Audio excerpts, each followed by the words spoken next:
Well, hello and welcome everybody to another monthly session of Rowing Chat. I'm joined this week by who is, I'm proud to say, a new author. Will, welcome to Rowing Chat. Thank you. Now, please introduce yourself to the listeners. How did you get into the sport of rowing? So we've got generations of rowers on either side of my family, and just about every one of my cousins has dabbled in it at some point, and it was basically a foregone conclusion that I would at some point end up also being a rower. Got the chance in high school and rowed for a fairly small club in Washington State here called Olympia Area Rowing. Enjoyed it, took the sport seriously. My top race placing was second in Northwest Regionals in the lightweight single, but I was by no means a phenomenon at 5'8" and 150 pounds. I briefly pursued the college rowing recruiting scene and then kind of decided it wasn't for me. Came to university here at Western Washington University and studied kinesiology, which is exercise science. And my focus was in athletic training and sports psychology. So one thing kind of led to the next, and I ended up getting involved with the men's rowing team here, which is a club team, as their strength coach. So this is now my third year with the program as their strength coach. And yeah, that was kind of how I got back into the sport. Fantastic. Now, you've written a book. Tell us a bit about it. So Rowing Stronger is my manual for strength training to maximize rowing performance. I wrote it after kind of drawing on both my experience in the sport as well as my background and education in exercise science. Rowing is unique among Olympic sports and is just brutal on mind and body.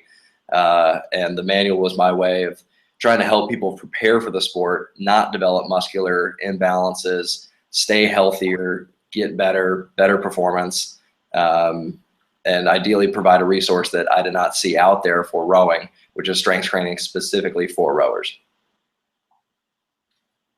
Fantastic. And as a former and current rower, I completely concur that strength training can definitely help you rowing, but a lot of us feel confident in teaching.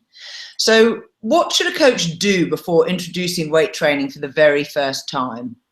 I think instruction is absolutely key, both making sure that all of the athletes understand both how to perform the exercises as well as what exactly they're doing in the weight room.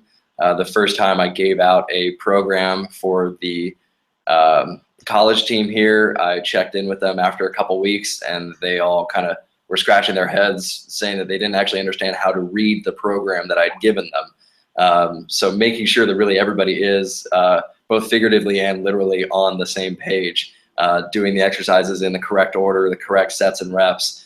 You really can't assume anything as a coach. So making sure instruction and execution of all of the lifts is on point. Sounds pretty clear. So you've told me before that you've spent 3 seasons with your current team. At the start of the new season, should a coach establish a baseline with maximum lift testing so you know where they're at? It really depends on how comfortable the athlete is with the exercise. If it's a brand new, if this is the first time they've ever done a squat or a deadlift, then I'm not going to be testing them for a 1 repetition maximum. So with my returning rowers, I do often do some sort of a test at the start of the season, but more often I'll use a 3 repetition max or a 5 repetition max and then put it into a calculator and extrapolate the results from there rather than just doing a 1 rep max. And the benefit of the 1 rep what? Well, the benefit of a 1 rep max is that you know objectively exactly what the athlete's capable of. The downside of it is that it's more dependent on technique and neural system factors than a 3 to 5 rep max, which is kind of a broader test of strength. It's essentially the difference between a 10-stroke power max and a 500 meter. There's much less margin for error in the 1 rep max or in the 10-stroke test. But as far as a rowing coach goes, want to learn from this test? Well, it makes it easier to calculate percentages for the program. So part of the weightlifting is based on, when I say 3 sets of 10 at 70%, that they know what 100% is to figure out 70%. So you need to have some sort of idea of how to calculate your effort in order to be able to weight train intelligently. Fantastic. That's a really great insight. We've had some great questions sent in by listeners, and the first one is from Carl Smith, who I know you know intimately from Bellingham, and he says off season the time to do dramatic 1 rep max increases. For the record, I'll clarify that my intimate knowledge of Carl Smith is just in a coach-athlete basis. But as far as the actual goal of the 1 repetition max, the 1 rep max is a means to an end for rowers, not an end goal in itself. So there's never really a point at which dramatic increases are desired. Generally, the faster you gain it, the faster you'll lose it. So I would prefer to do kind of a slow cooking approach to strength gaining, of building the athlete up progressively over their entire career, rather than hammering it for one off season at a time. And you've been coaching Carl for a couple of seasons now, so yeah. Has he increased his 1 rep max? He has, yeah. He started off with he could only get about halfway down in a squat to begin with because of how immobile and stiff his hips were. Really, it really impinged him in terms of his reach, and his compression was very poor. So he started working on mobility as well as his strength, and now she's around a 275 or 285 pound back squat to actual depth. So a definite improvement over a couple of years from him. Fantastic. And certainly I know an awful lot of rowers where mobility and flexibility limit their performance on the water, but it's one of the hardest things to explain to an athlete, that they'll go faster if only they can improve their flexibility. Mm-hmm.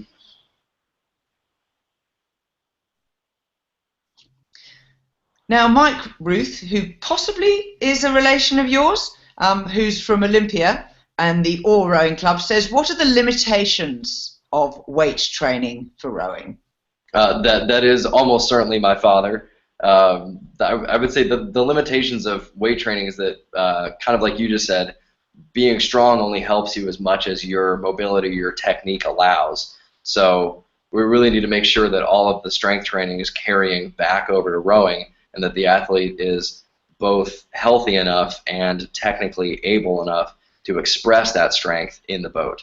So there's no guarantee that adding 20 pounds to your squat is going to take time off of your 2K split if your technique is poor.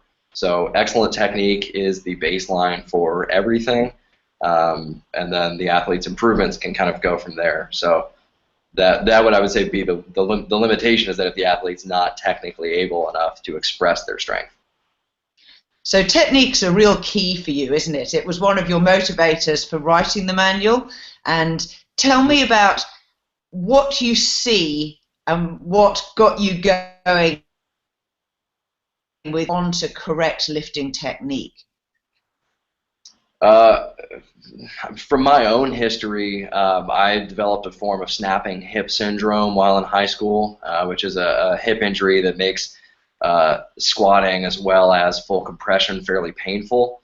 It's a fairly common injury with rowers as an impingement in the hip flexors.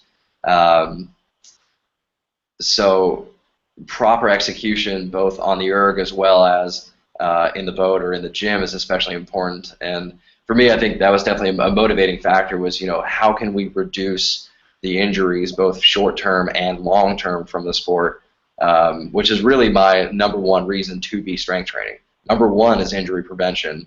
A distant second is actual short-term improvement in the sport. So what sort of improvements can a rowing take when they work closely with a strength and conditioning coach such as yourself? I think a lot of rowing coaches do what they know, which is not often what exercise science or what kinesiology would say is the right thing to be doing. So in a sport that's kind of got such a tradition behind it as rowing, there's often a attitude of, you know, we do it this way because this is how it's been done. And I think that was certainly one of the things that allowed me to be successful at Western Washington, was having a head coach that was really supportive. And right when I started, he said, you know, this is your baby. You take care of it. You raise it. I just want to see it every once in a while and give it a kiss on the forehead. But otherwise, like, that's your deal. So having somebody to really say, I know what I don't know, and then turn it over to someone who does, was a definite benefit of working with a qualified trainer, qualified strength coach. Fantastic. So how can the rowing coach take what your teaching technique in the boat? Is there can you give us an anecdote of a real example? Yeah, I mean, a real example was I was out with the team last week and noticed that the stroke of one of our fours was really hiking his shoulder up when he caught. So he'd be at the catch, he'd hike the shoulder up, and then he'd really pull through high.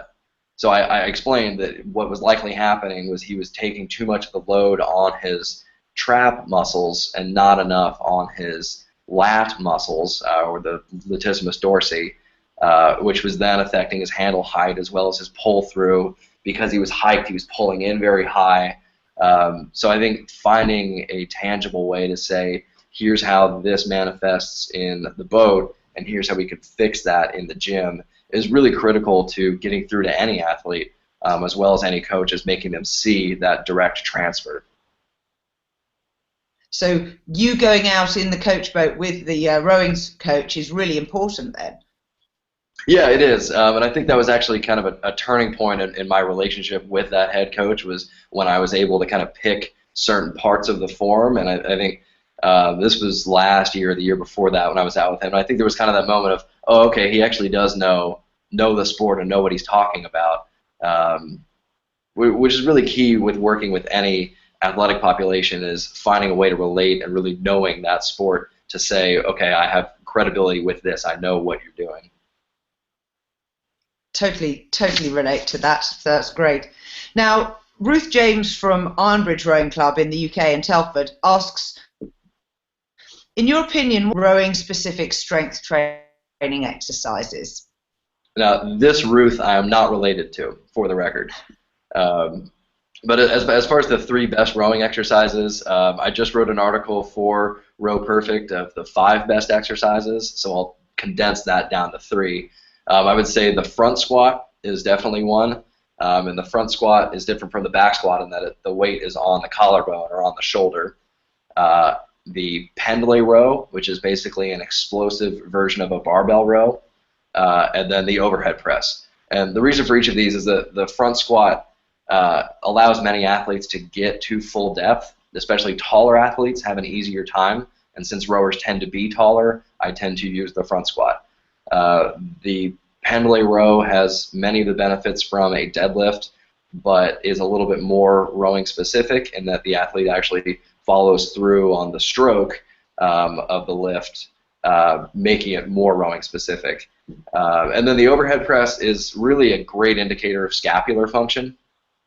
So the muscles of the mid-back and the shoulder blades all have to work together to do the overhead press. So it's both a great injury prevention exercise for rowing, and I guess specific in the sense of, you know, going up and over heads, but otherwise it's really just an indicator that everything else is working well for the athlete. That's fantastic. And then how often a week should they be done by someone who's a young competitive rower?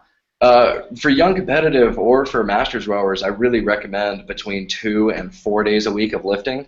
4 days would really only be in the off season when you're not out on the water every morning or erging every afternoon, but when the rest of the volume is reduced. But certainly 2 days a week is generally what I plan. 3 would also be fine.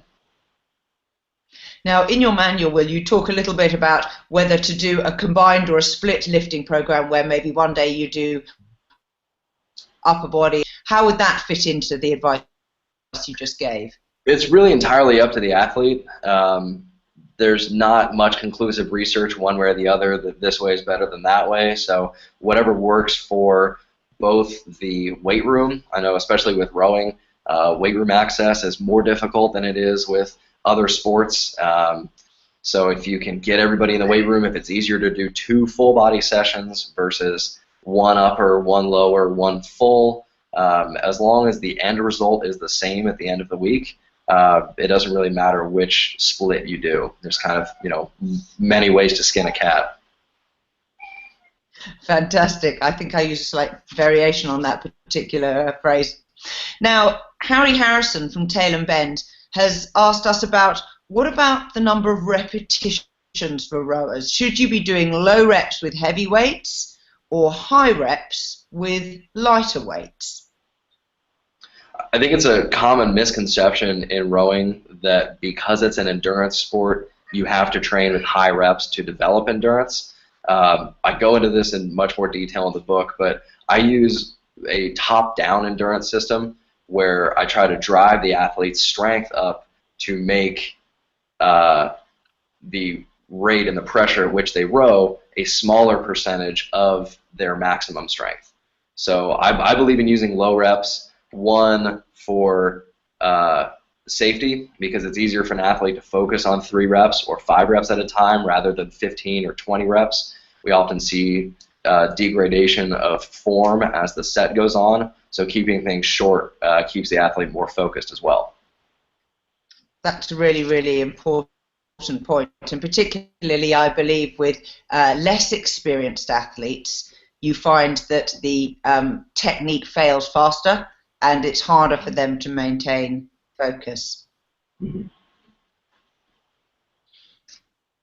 Now, Dan Ward from St. Albans, a wonderful named club called Drowning Horse Boat Club, says, what's the best routine for improving hip mobility? Because his job involves a lot of sitting.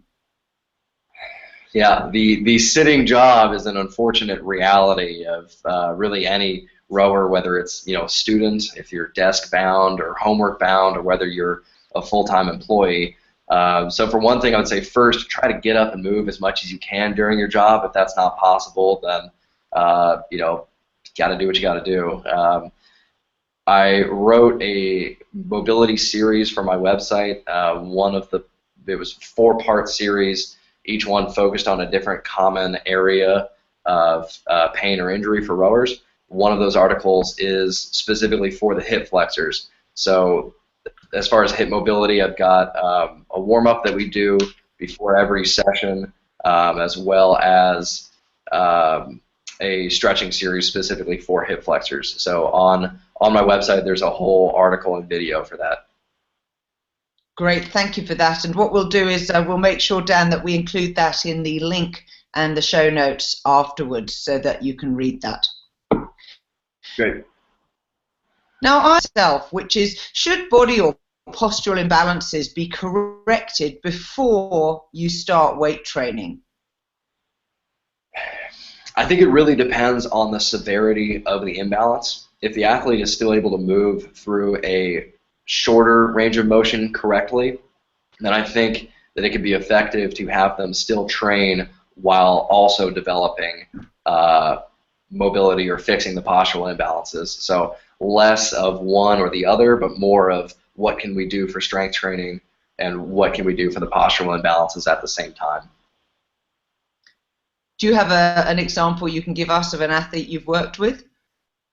Yeah, I mean, to go back to Carl Smith, he was not able to do a full squat at all when we started, so he was only able to get about halfway down of a squat. So we said, okay, you're going to go as far as you can go, and then in the meantime, what we used to do is with him, we would do 1 strength session and 1 mobility session. So we would do basically 45 minutes in one day of targeted yoga exercises, as well as foam rolling and basically massage therapy kind of work for the hip flexors, and then all with the stretching as well to just try to increase the mobility, but while also training, because I don't want him to lose strength lose power, lose time off of his erg, etc. You know, which then gets in the athlete's head and could cost them a seat. Understand. Posterior pelvic tilt. Mm-hmm. Yeah, that again kind of depends on the severity. The strength training, though, is crucial to correcting anterior pelvic tilt long term. Being able to, one, so just to go back for anybody not familiar, anterior pelvic tilt happens when, especially in rowers, the quadriceps on the front side of the leg are stronger than the glutes and the hamstring muscles on the back side of the leg. So you get this wrenching effect, and the pelvis, let me get around on the camera here, the pelvis tilts forward anteriorly. So you get that imbalance effect. So you need to strengthen the glutes and the hamstrings to pull the pelvis back into alignment while also stretching the quadriceps and the hip flexors to restore this to that. So strength training is crucial for fixing that, but you also need to be doing the mobility work for the hips in order to get that fix. So for Claudine Ferguson, she wants to know whether can or should that be corrected before a strength training program, or should a strength training program? I mean, again, I think it depends on how severe the anterior pelvic tilt is and what exercises can that athlete do versus what can they not do safely. So if they can't squat safely, then fine. We will do deadlifts and Romanian deadlifts and other variations instead to still work the leg strength, still work the posterior chain strength, the back strength. So it's still strength training, but it's just not exactly quadriceps or squats or whatever the athlete's unable to do. So that's pretty much the same advice that you gave for Carl Smith, where you worked on the strength and flexibility at the same time as putting him into the weight training that he was capable of doing. Right.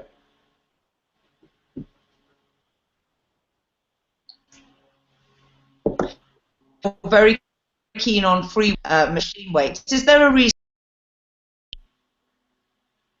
I'm sorry, can you say that again? I have noticed that you are very keen on using free weights rather than machine weights. Is there a reason for that? I think in a sport, especially like rowing, that requires so much balance from the athlete, they don't learn how to transfer the strength that they gain if they're just sitting down on a machine doing a leg press or a leg extension the same way they do if they're actually having to control their body through space, as in a squat or a body weight exercise. That's a very, very clear answer. Now, Sebastian Peter from Seattle at the University of Washington, Seattle, asks, what's your approach to strength training after undergoing back surgery to get back into competitive rowing? Defer to a medical professional is my first reflex. I generally, if an athlete's been diagnosed with an injury or if they think they have an injury, I push them to a physical therapist, somebody who can diagnose and treat that injury. Now, if the post-surgery physical therapy, if the rehab, if everything has all been completed, then they should be basically the same as any other athlete. So they're just going to do the same exercises, but obviously making sure to really work the technique and everything so that they don't re-injure themselves. Yeah, so as long as they can move without dysfunction, they can strength train just the same as long as they're very realistic with their limits. And of course, that's always a challenge. Any competitive athlete, aren't they, to get back to full training? Yeah, and really something that I recommend for people coming back from an injury or from a layoff, if they've had to take time off of training, is to treat every new session as a new personal record. So if you squatted 315 pounds before your injury, forget about it. The first 165, 185, 200-pound squat, that's your new PR. So discard everything that you were able to do and just treat yourself as a brand new trainee and set PRs from there. That's fabulous advice. Now, Aileen Pallett from Edinburgh asks, what about doing weights with juniors? By this, she means people under the age of 18. At what age do you introduce weights? The general guideline for youth training is, one, the athlete has to be interested. So there's no point in forcing a 6-year-old to do strength training, or an 8-year-old or a 12-year-old if they don't want to, because they're gonna buck you. They're not gonna want to do it. They also have to be mentally mature enough to not horse around while lifting. So they have to be able to take it seriously. I've worked with groups of, I had a group that was a 6-year-old, an 8-year-old, and 2 12-year-olds. And I trained them all at the same time. They did basic bodyweight exercises. We made sure to hammer technique and fun, and basically make it engaging, make it rewarding for them. That, one, the level of instruction is really important, and then the level of making it fun for them is also really important. So it'll become a longer habit if they both enjoy it and master it early on. So really, there's no too young by age. There's just by mental maturity. And do you know, I think the same thing applies to introducing kids to rowing on the water. I worked at a club where we introduced, and their little hands were too little to hold with their thumbs underneath the oars, or they were sculls, and so they'd row like this with their thumbs on top. And they just got on with it. We didn't make a whole load of compensation for it, as long as it was fun. Yeah. How should you introduce youth rowers to strength training? How do you begin in the process? Well, I mean, like I said, instruction, fun, and mastery. So making sure that each of those characteristics is always emphasized in training. One thing, too, is to really be careful with recognizing when they're at their breaking point. I'm also a junior varsity coach for lacrosse, so I work with a lot of 14 and 15-year-olds, or freshmen, sophomores in high school for us. And I can't stand the idea that a coach would think that that's the athlete group that they want to push. You know, they want to really break them down. It's completely inappropriate for youth athletes. So make it fun, teach them the basics, and let them master it from there. And then let them basically self-select their own level of competition and engagement as they get older. So, you know, from the age of 16 on, then they have all the tools in their toolbox to put them to work. Now we have a question from Paul Townshend from King's School, Chester, and you coach teenage girls at 18 years. How much and at what ages and what types or goals should I be setting as the athletes progress? I think it's kind of hard to say exactly what goals, except the same that I just said. So instruction, mastery, and fun. So if they're enjoying their training, they're going to buy into it more in the long term. If you give them proper instruction, then they will not get hurt, they will succeed, they will get stronger. And then if you can emphasize mastery at every point, not that the max squat or whatever is necessarily the goal, but the max squat with the right form, the proper form, the carry over to the boat. I don't train female athletes any different than I train male athletes, and especially in a sport like rowing, a strong back, strong legs, and a healthy athlete is going to make a boat go faster. Message for everyone listening. Now, Rob Canavan's asking, do you on heavy lifting? In other words, should you limit squatting to twice your body weight? The whole issue of growth plates with youth athletes, I think, is highly overblown. There's been a lot of scientific research that shows that the compressive forces on a joint in a squat or in a deadlift are several times less than that of just running and jumping. So if the youth goes and plays on the playground and they're jumping off of swings or off of tables or whatever, that's many times more compressive forces on the growth plates than you get in a squat, especially if they're squatting with proper form and mastery of the lift. So if the athlete executes the lifts properly, the likelihood of them getting hurt is extremely low, and the likelihood of anything happening to the growth plates is also extremely low.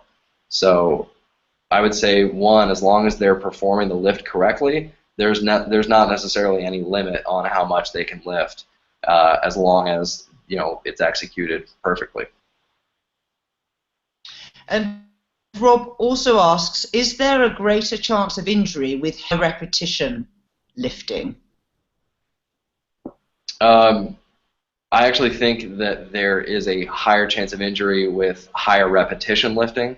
For one thing, as we said earlier, the mental focus gets lower and lower and lower as the athlete gets more and more fatigued and further into the set. So if they're staying in the 3 to 10 repetition range, it's much easier for them to focus on proper execution of each single repetition rather than if they're looking at a set of 20 or 25. I also think that with free weight exercises, the risk of injury is lower, again, as long as they're instructed properly, because they're more focused on it and it's not treated as, oh, just go do the leg press or whatever, which tends to not be very well instructed. That's a common theme I'm hearing from you. Now, Paul Freeman from the city of Rothbury in the UK, who rows at Camas Rowing Club, says, is there any specific advice for older masters rowers, he said, from age 60 plus? I do think it was funny that we got 5 or 6 different questions that all essentially asked the same thing, which is how to transfer from youth rowing or college rowing into masters rowing. There's not necessarily any difference. Like I said before, strong legs, healthy athlete, the boat's going to go faster. So that's the same recipe whether you're 16, 20, 40, or 60. I do think that there are some changes that masters rowers can make, but it's really going to be individual based on not only their injury history, but also their job situation, their family situation, what their recovery is like. So a master who is totally competitive and wants to train as though they were still 20 can do so as long as they have the right situation, not a stressful job, not a stressful family situation. It really just becomes a recovery issue rather than a training issue. I did think that Larry Gluckman's practice was awesome in one of the last rowing chats, that he said that he just carefully recorded what he did each year and then would just try to match that. And it was a success if he could just match it year after year. But I think that is a very conservative approach that you can do after age 60 or so, but that if you're 40, you can certainly still improve your strength. Being 40, 50 years old, you can still make strength improvements.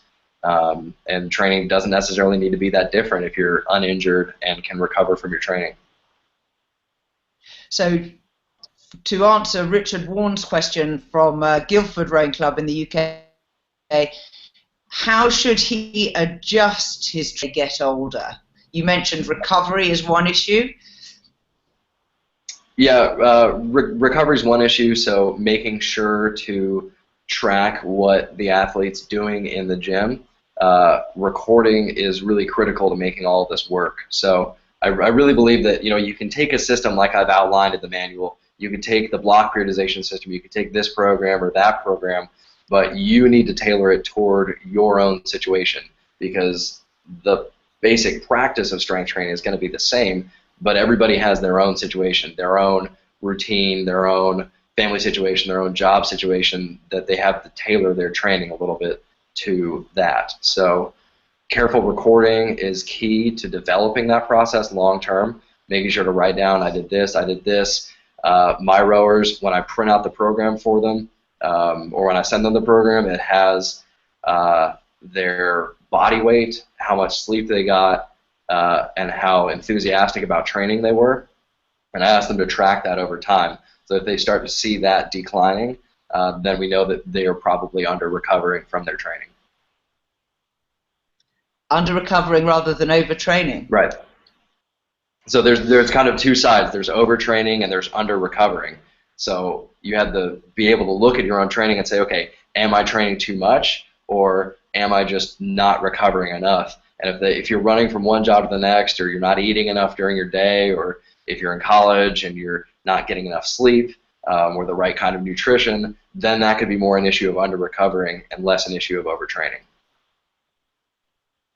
Now, moving to Ireland, Chris Terry and Neath, is strength training about different things for masters rowers, i.e. balance, injury protection, plyometric power? Yeah, great question. Like I said earlier, injury prevention is the #1 reason to strength train for rowers. #2 is performance. So rowing, especially sweeps rowing, it's less so for sculling, but especially for sweeps, you develop a stronger outside leg, stronger outside arm, stronger back muscles, and then you underdevelop your pressing muscles of the chest, shoulders, and triceps.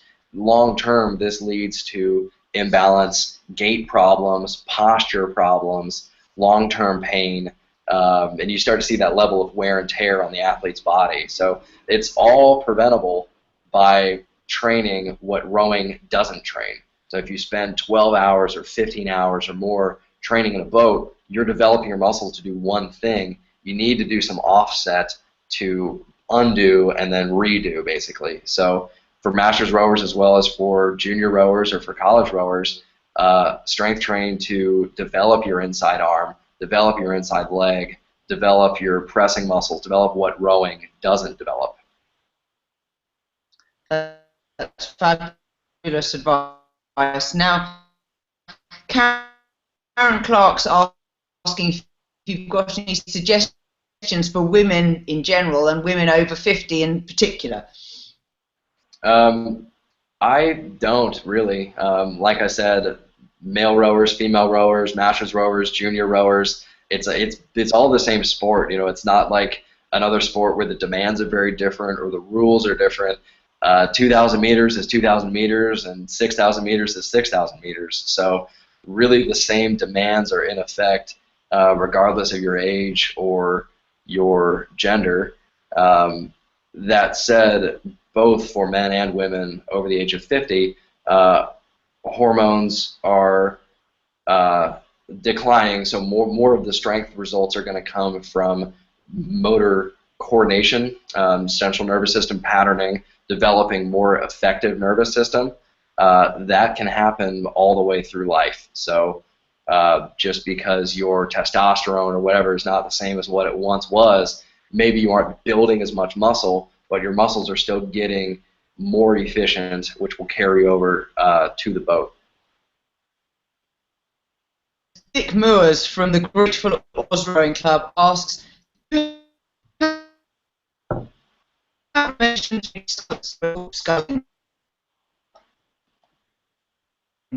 He's concerned about that makes the sculler at greater risk of brain overtraining.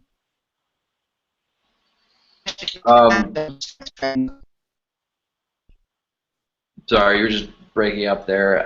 Like I said, the aging issue is really just one of recovery. So if your hormones are not the same as when you were 20 or 24, you will need to make sure to prioritize your recovering a little bit differently. So there's no inherent greater risk, again, as long as instruction and mastery are at play. So if the athlete was properly instructed on how to perform the lifts, and if they've really mastered how to do the lifts, then there's not a real injury concern.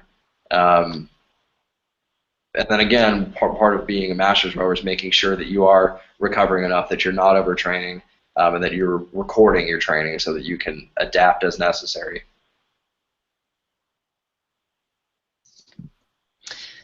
Now, this month, RowingChat is sponsored by the Coxmate GPS, the new speed measurement tool for rowing and sculling. The Coxmate's advanced software is included free with your purchase, and it allows you to work on techniques like how much do we slow the boat down on the recovery? Which racing start sequence is the quickest? What's our average distance moved per stroke for steady state rowing? Plus, there's a map my route function where you plot your outing course in advance, and while you're rowing, you can see if you're off course. Anyone racing the Tideway Heads in London this autumn should try it out beforehand. Win yourself a Coxmate GPS in our free got 3 to give away website www.tinyurl.com/win costs. That link's also on the Row Perfect news blog page. The winners will be announced on the 10th of November 2015. So good luck, and check out the Row Perfect news page again to get that link and share it with your friends. Now, back to Rowing Chat with Will Ruth. Will, when you were writing your manual, the outline for it, can you talk us through the different chapters that you decided were needed? Yeah, so it was about a 10-month process between the whole. As I started, I basically wrote everything that I did and just hemorrhaged words down, and then figured I would clean it up later. And then from there, kind of worked backwards into, okay, what is useful for each population of athletes? So what I really wanted to do was to provide a one-stop shop for all of your rowing strength training needs. One of the main frustrations that I've had, and that I've heard echoed among other rowers, is that if you want to write a strength program, if you want to figure out how to strength train for rowing, you end up sifting between 10 different incomplete sources in order to kind of patchwork together your own program. So I wanted to make sure that a lightweight rower, a college rower, a high school rower, a parent of a youth rower, a master's rower could all buy the book and immediately put the practice to use. So there are chapters for each of those, as well as a chapter for coxswains, as I believe that strength training is also useful for coxswains. And then I've also included other materials, such as a link for the exercise index on my website with video examples of all of the major lifts. Basically every lift that I discuss in the manual is also online. And then also a series about injury prevention, exactly what exercises to do to prevent exactly which injury, and those are also all included in the exercise guide as well. Now, you spend a lot of time explaining. What is that? Oh, I'm sorry, can you repeat that one more time? What is periodization? Periodization is any training planning. So it's any sort of long-term training program. Periodization is a very catch-all term. It essentially just means that you've got some sort of intelligent progression that's planned out ahead of time. The kind of opposite of this would be the bingo wheel approach of, whatever you end up doing each day would not exactly be a periodization system. So my manual is based around the block periodization system, which develops different characteristics at each block of the year. So it breaks down into 4 main training blocks that each have different objectives that then all build on each other toward one championship peak. What are those 4 separate parts? So the 4 training blocks break down into the general preparation block, which is the furthest away from your competitive season.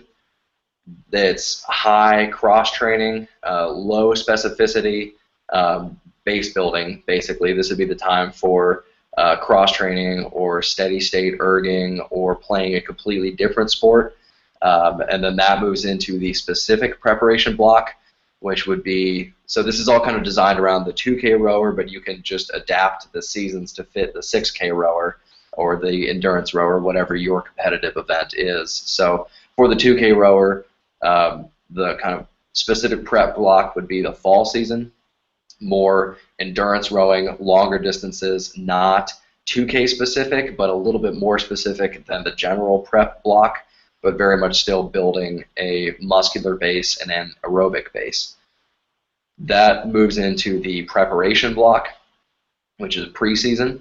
So in the 2-ish, maybe 3 months before your competitive season starts, it shifts from that base building into more peak power building. So anaerobic interval training starts.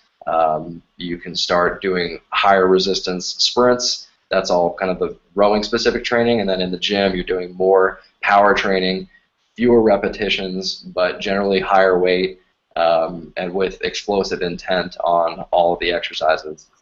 That then builds into the competitive block, which is when most rowers are competing either every week or every other week. So season performance is critical, obviously. We don't want to just train the athlete and have them be very tired for their race on Saturday or whatever it is. So the frequency is a little bit lower during that time, and the competitive block is really for strength maintenance and tapering, so that all of the 3 previous blocks build toward the competitive block. You taper the athlete, and then their peak performance is higher. I want to go and do it all myself now, Will. That's absolutely brilliant. Now, if you had a magic wand and wanted to change one thing, what would you change? I think the mentality of rowing that more is always better, and that pain is not an issue. You know, I mean, it's a sport that attracts a unique kind of athlete that has pretty much complete disregard for their own pain barriers, and that is great for rowing, but my magic wand move would be to make athletes recognize when that's constructive versus when that is destructive. And I think that there's some bad part of culture in rowing that injuries are a mark of pride, overtraining is a mark of pride, you're not training hard enough if you're not. And I think that that's long-term damaging. So I would magic wand that away. Thank you. Do you have anything else that you'd like to tell our listeners before we wrap up? Really the whole strength training picture comes back to instruction, mastery, and long-term improvement. So the exact system that you're doing doesn't matter as much as long as each individual component is correct. So as long as you're doing the right exercises, as long as you're executing them well and with full intention, you will develop. So my system is certainly just one of the ways that's out there. Again, I wanted to provide a comprehensive resource for athletes, but it's by no means the only resource or the only way to do something. So I would encourage each athlete to develop their own method, be intentional about their own training, and always try to learn.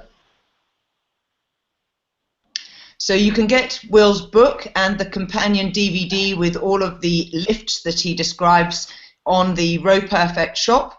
Go to the bundles page and you will see the both of them together, or you can go separately to the DVDs page or the ebook page. It's also listed in the Amazon Kindle store if you prefer to buy that way. Now, Will, let the listeners know where they can connect with you. Yeah, so I run my website, which is www.strengthcoachwill.com.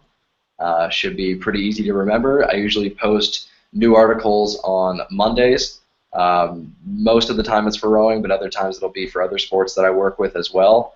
And then there are links from there to both my Facebook page as well as my Twitter page. Thank you very much.